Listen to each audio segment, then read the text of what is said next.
Deadly new recreational drugs are hitting American streets faster than authorities can stop them. Tonight, correspondent Kristin Fisher tells us a lot of the drugs are coming from China.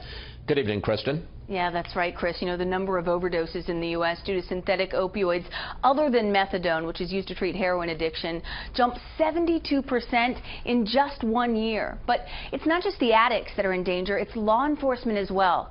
Listen to what happened when two detectives from New Jersey tried to seal a small Ziploc bag that was filled with a synthetic opiate called fentanyl.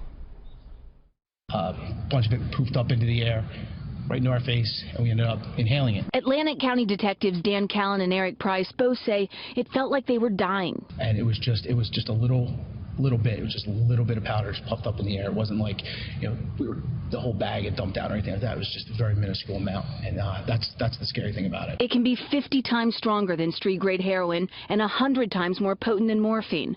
This is what a fatal dose of fentanyl looks like. Just 2 milligrams is enough to kill you. And it doesn't take swallowing it or inhaling it. Just inadvertently coming into contact with it and absorbing it through your skin can be lethal.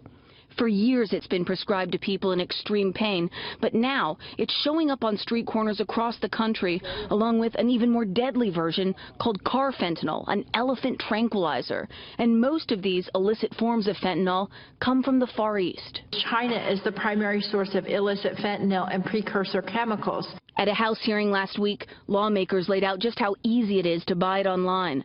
A quick Google search is all that's necessary for anyone, but especially the cartels in Mexico and distributors in Canada, to get their hands on the raw chemicals, which are shipped from China and then trafficked across the U.S. border.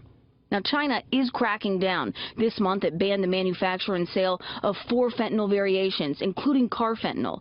Problem is, as soon as one substance is banned, a new one, just one molecule different, pops up. It's impossible for authorities to keep up. President Trump signed an executive order on Tuesday creating a commission to combat the growing opioid crisis. But for some in the room, it was already too late. Unfortunately, my son OD'd after having been clean for 10.5 months, OD'd on a drug that was laced with fentanyl.